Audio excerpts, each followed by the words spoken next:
Good morning students. आज हम लोग पढ़ने वाले हैं लेसन नंबर 2 आपका आरबीएसई बोर्ड का क्लास 9th साइंस का चैप्टर है। हमारा चैप्टर का नाम है हमारा पदार्थ की संरचना एवं अणु।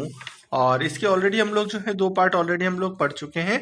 और अब मैं आपके लिए नेक्स्ट पार्ट लेकर के आ रहा हूँ जिसमें कि हम लोग पढ़ने वाले हैं आज मिश्रण के बारे में स्टूडेंट्स।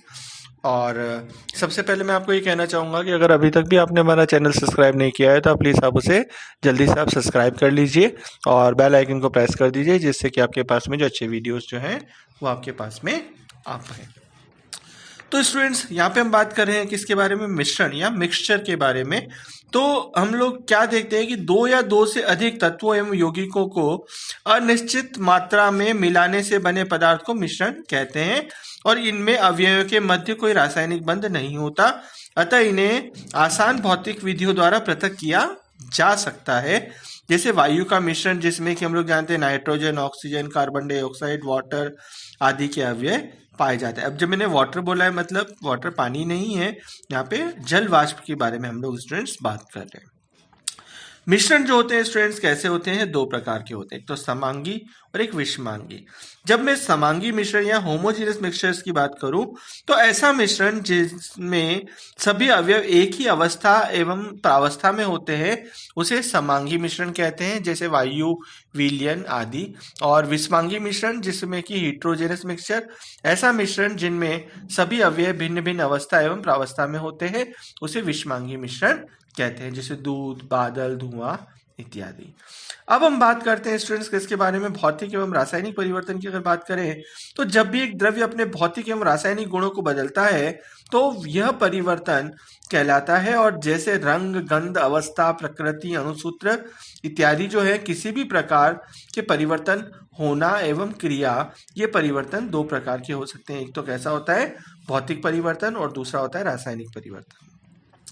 भौतिक परिवर्तन देखें स्टूडेंट्स तो ऐसे परिवर्तन जिनमें पदार्थ के रासायनिक गुण समान हो रहते हैं परंतु भौतिक गुणों में परिवर्तन होता रहता है, इन्हें भौतिक परिवर्तन कहते हैं। जैसे बर्फ को गर्म करने पर जल प्राप्त होता है, इसमें अवस्था ठोस से द्रव हो जाती है परंतु रासायनिक दृष्टि से दोनों समान है, अर्थात उनका अणुसूत्र H2O ही रहता है। बर्फ का अणुसूत्र भी H2O है और जल का भी H2O है। रासायनिक परिवर्तन की अगर हम बात करें तो ऐसे परिवर्तन जिनमें पदार्थ के रासायनिक गुणों में परिवर्तन जो है स्टूडेंट्स हो जाता है, अर्थात परिवर्तन के द्वारा नए रासायनिक पदार्थ का निर्माण होना और उसके जो कंपोजिशन है उसको बदल जाना, वो हमारा रासायनिक परिवर्तन कहलाता है। जैसे कार्बन को ऑक्सीजन में जलाने पर कार्बन डाइऑक्साइड प्राप्त होती है। यहाँ कार्बन ठोस अवस्था में एवं ऑक्सीजन गैस अवस्था में है। प्राप्त कार्बन डाइऑक्साइड गैस अवस्था में है। यहाँ अवस्था के साथ साथ रासायनिक सूत्रों में भी परिवर्तन होता है और कार्बन प्लस ऑक्सीजन जो मिलके कार्बन डाइऑक्साइड बना डालता है। अब स्टूडेंट्स हम लोग देख रहे हैं कि कागज का जो फटना है वो क्या है? एक भौतिक परिवर्तन है, जबकि कागज का जो जलना है वो क्या है? एक रासायनिक परिवर्तन है। अब हम देखते हैं द्रव्य की अवस्था परिवर्तन पे जो प्रभाव पड़ते हैं वो क्या होता है, वो अपन देखें। तो जब भी द्रव्य की अवस्था में परिवर्तन होता है तो मुख्यतः उनके कणों के मध्य की जो दूरी है स्टूडेंट्स वो भी परिवर्तित होती है, यानी स्थिति में परिवर्तन हो जाता है उसके। अब हम देखते हैं इफेक्ट्स ऑफ टेम्परेचर या तापमान का जो प्रभाव पड़ता है वो क्या होता है। तो ताप देने से कणों की गतिज ऊर्जा बढ़ जाती है और ठोस को ताप देने पर कण अधिक तेजी से कंपन करने लगते हैं। ऊष्मा के द्वारा प्रदत्त की गई ऊर्जा कणों के बीच के आकर्षण बल को पार कर लेती है। इस कारण कण अपने नियत स्थान को छोड़कर अधिक स्वतंत्र होकर गति करने लगते हैं। एक अवस्था ऐसी आती है जब ठोस पिघलकर द्रव बन जाता है। वह ताप जिस पर ठोस पिघलकर द्रव बन जाता है उसे पदार्थ का गलनांक या मेल्टिंग पॉइंट कहते हैं और बर्फ का गलनांक जो है 273.16 केल्विन होता है। गलने की प्रक्रिया में ठोस से द्रव अवस्था में परिवर्तन को संगलन या फ्यूजन भी कहते हैं हम लोग। तो वायुमंडल दाब पर 1 किलोग्राम ठोस को उसके गलनांक पर द्रव में बदलने के लिए जितनी ऊष्मीय ऊर्जा की आवश्यकता होती है उसे संगलन की प्रसुप्त ऊष्मा या गुप्त ऊष्मा कहते हैं, जिसे हम एंथैल्पी भी कहते हैं स्टूडेंट्स। द्रव को ताप देने पर कणों की गतिज ऊर्जा बढ़ने से गैस में बदलते हैं। वह ताप जिस पर द्रव गैस में बदलता है उसे क्वथनांक या बॉइलिंग पॉइंट कहा जाता है। तो स्टूडेंट्स दो चीज हमने देख ली यहाँ पे, गुप्त ऊष्मा, प्रसुप्त ऊष्मा या एंथैल्पी, और दूसरा क्वथनांक या बॉइलिंग पॉइंट।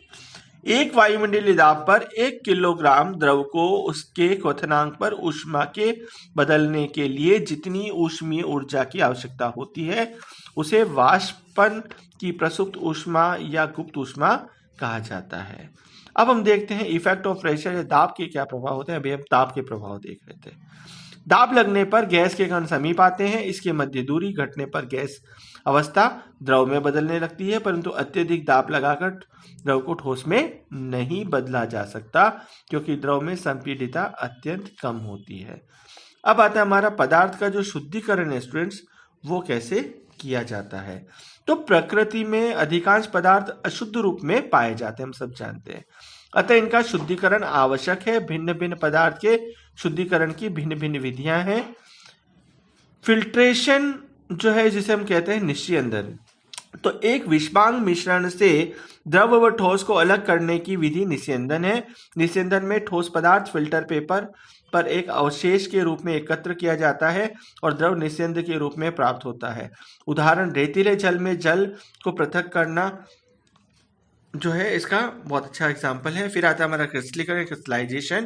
तो क्रिस्टलीकरण एक संतृप्त विलयन से ठोस क्रिस्टल के बनने की प्रक्रिया है। ठोस को द्रव से अलग करने के लिए क्रिस्टलीकरण की विधि द्रव के वाष्पन से आरंभ होती है। हालांकि क्रिस्टलीकरण में जल विलयन काफी सांद्र हो जाता है तो वाष्प को रोक दिया जाता है। इस प्रकार से प्राप्त सांद्र विलयन को धीरे धीरे ठंडा किया जाता है तो क्रिस्टल बनते हैं। तो जो निस्यंदन के द्वारा अलग किया जा सकता है, जिसे चाशनी से शक्कर पृथक करना, मिश्री बनाना, पानी व नमक के विलयन से नमक के क्रिस्टल प्राप्त करना इत्यादि। तो अब आता है हमारा ऊर्ध्वपातन या जिसको बोलते हैं सब्लिमेशन कहते हैं स्टूडेंट्स। कुछ ठोस पदार्थों को गर्म करने पर वे बिना द्रवित हुए वाष्प में परिवर्तन हो जाते हैं तथा वाष्प को ठंडा करने पर द्रव के बदले हुए ठोस में बदल जाते हैं। इस गुण को ऊर्ध्वपातन कहा कहते हैं। और जैसे नौसादर, आयोडीन, कपूर और जैसे हमारा आदि जो क्या है फिनोफ्थलीन, ये सब ऊर्ध्वपातन के गुण दर्शाते हैं। जैसे कि नमक और नौसादर के मिश्रण को पृथक करना, मिश्रण को गर्म करने पर नमक शेष रह जाता है एवं वाष्पित हो जाता है। यह कीप पर ठंडा होकर पुनः नौसादर ठोस रूप में बदल जाता है।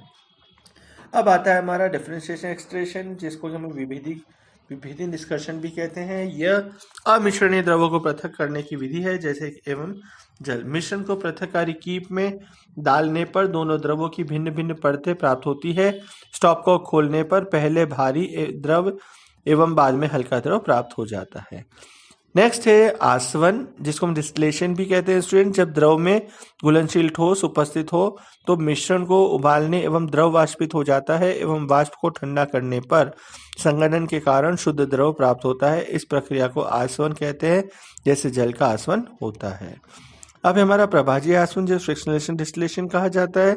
दो द्रव के क्वथनांकों में पर्याप्त अंतर न होने की स्थिति में उन्हें साधारण आसवन द्वारा पृथक नहीं किया जा सकता है स्टूडेंट। तो ऐसे द्रवों की वाष्प एक ही ताप परास्पर बन जाती है तथा साथ साथ संघनित हो जाती है। ऐसी स्थिति में प्रभाजीय आसवन की तकनीक का उपयोग किया जाता है। मिश्रण को गर्म करने पर प्रत्येक द्रव उसके क्वथनांक पर वाष्पित होता है। इनकी वाष्प को प्रभाज स्तंभ से गुजारकर संघनित करने पर भिन्न भिन्न द्रव में प्राप्त हो जाते हैं। पहले कम क्वथनांक वाला तथा बाद में अधिक क्वथनांक वाला द्रव हमें प्राप्त होता है। जैसे कि पेट्रोलियम के प्रभाजीय आसवन से भिन्न भिन्न अवयव जैसे पेट्रोल, डीजल, केरोसिन, वैसलीन आदि पृथक किए जाते हैं। तो ये स्टूडेंट्स हमारा जो था ये टॉपिक हमारा कंप्लीट हो गया। और अगर आपको वीडियो हमारा अच्छा लगा है तो आप इसे प्लीज़ लाइक करें, कमेंट करें और अपने दोस्तों के साथ में शेयर जरूर करें स्टूडेंट, जिससे कि अच्छे वीडियोस जो हैं आपके दूसरे दोस्तों तक भी पहुंच पाएँ। और अभी तक भी अगर आपने हमारा चैनल सब्सक्राइब नहीं किया है तो प्लीज़ आप उसे सब्सक्राइब करें और अच्छे मार्क्स लेकर के आएँ और हमारे यहाँ से स्कॉलरशिप भी आप लोग जीत सकते हैं।